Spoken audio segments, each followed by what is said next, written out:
So it starts with these two college dudes, Paxton and Josh, and they're backpacking across Europe just trying to party. They meet up with their buddy Oli in Iceland, and then they all head to Amsterdam. One night, they're out at a club and get back to their hostel super late, but the door is locked. Total disaster. They're stuck outside.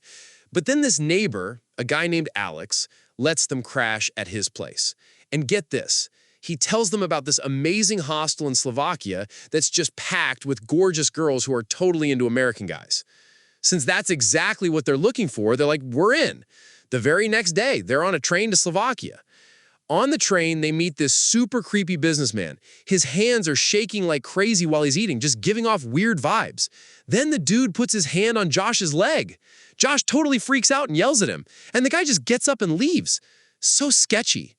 Anyway, they get to Slovakia, and the train station is a complete ghost town. Nobody's there. But they find the hostel, and holy crap, Alex was right. There are hot girls everywhere. They think they've hit the jackpot. They go to their room, and immediately these two girls, Natalia and Svetlana, are in there with them. And the girl's like, hey, you guys want to go to a spa? So of course they say yes and follow them. After the spa, the girls take them to this awesome dance club. They're having the best time ever. But then Josh steps outside for some air, and this gang of little street kids surrounds him and tries to rob him. And then, guess who shows up? The creepy businessman from the train. He just throws a wad of cash at the kids, and they scatter. Josh thanks him and is like, hey man, sorry for yelling at you on the train. And the guy says some really weird stuff back, like Josh needs to learn how to control his anger. It's so weird. Meanwhile, Oli just takes off with some girl from the reception desk. So the next morning, Paxton and Josh wake up and they're just on top of the world, thinking this is the best trip ever imagined. But then they can't find Oli anywhere. They try his phone, but it just goes straight to voicemail. The receptionist tells him Oli checked out that morning, which makes no sense at all. Then this Japanese girl, Kana, comes up to them.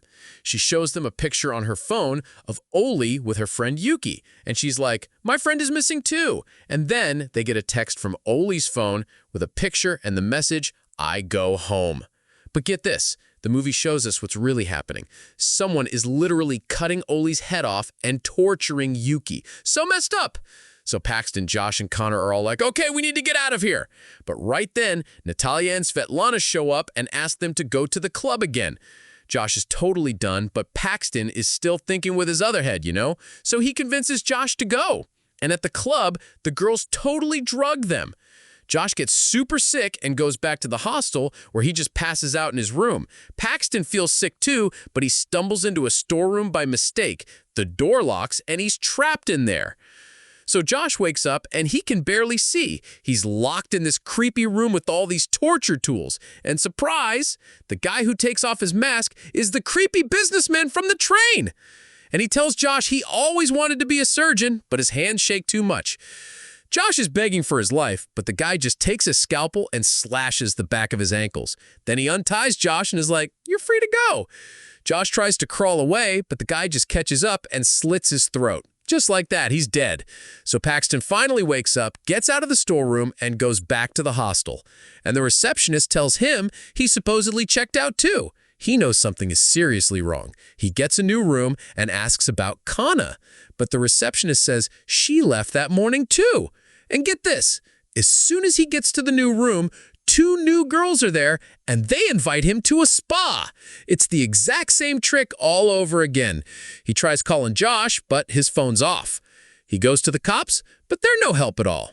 So he goes back and finds Natalia and Svetlana and demands to know where Josh is. When he gets mad, they finally tell him Josh is at an art exhibition. So Natalia takes him to this creepy old factory. There are all these rich people with bodyguards everywhere. They go inside and Paxton sees the absolute worst thing.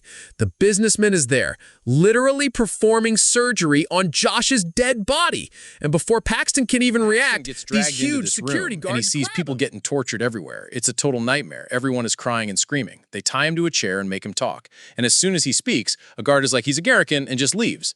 Then this other guy comes in to start torturing him. He takes a frickin' chainsaw and cuts off two of Paxton's fingers. So gross. But get this, cutting off the fingers actually breaks his handcuffs. So Paxton lunges forward, but then he slips, and the chainsaw lands on his own foot and messes it up. But Paxton is a badass. He grabs the guy's gun and just shoots him, kills him. A security guard comes in, but Paxton plays it cool, like he's still tied up. The guard gets close, and bam, Paxton takes him out too. But now he's out of bullets. He runs into another room, and it's just filled with dead bodies, a mountain of them. Someone comes in, so he has to hide in the pile of dead bodies. Can you even imagine? And he finds Josh's body in there. So messed up. He somehow keeps it together, kills that guy too, and gets out of there. He gets upstairs, finds some rich guy's clothes to change into, and in the pocket, he finds this business card. It says Elite Hunting, and on the back, there's a price list for killing people from different countries, and Americans are the most expensive. While he's reading it, this other rich dude comes up and thinks Paxton is a client. He starts bragging about this Japanese girl he's about to torture, and Paxton knows he's talking about Kana.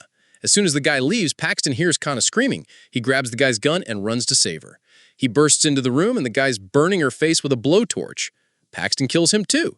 Kana is in so much pain, and her eye is literally hanging out of her head, so Paxton has to cut it off to save her.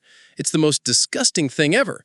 Somehow they get out of there, steal a car, and start speeding away with guards chasing them. And while they're escaping, he sees Natalia, Svetlana, and that guy Alex, and just runs them all over. Payback. He's trying to get to the station, but there's a police checkpoint. Turns out the cops are in on it too. They have to ditch the car and run. They finally make it to the train station, but there are bad guys everywhere looking for them. And then Kana sees her messed up face in a mirror and just loses it. She jumps in front of a train and dies. Total disaster. All the chaos gives Paxton a chance to escape. He jumps on the train just as it's leaving. And who does he hear on the train? The creepy businessman from the very beginning. So Paxton follows him when he gets off at the next station. The guy's with his little daughter. They go into the public bathrooms, and the daughter goes into the girls' room. After a while, the businessman goes to check on her, but she's gone. He starts freaking out, looking everywhere for her. And then we see it. Paxton is on the next train, and he's got the little girl with him. He totally kidnapped her. And that's how the movie ends. You find out the whole thing is this club where rich psychos pay to torture and kill tourists to get their anger out, and Americans cost the most because they hate them. So messed up, right?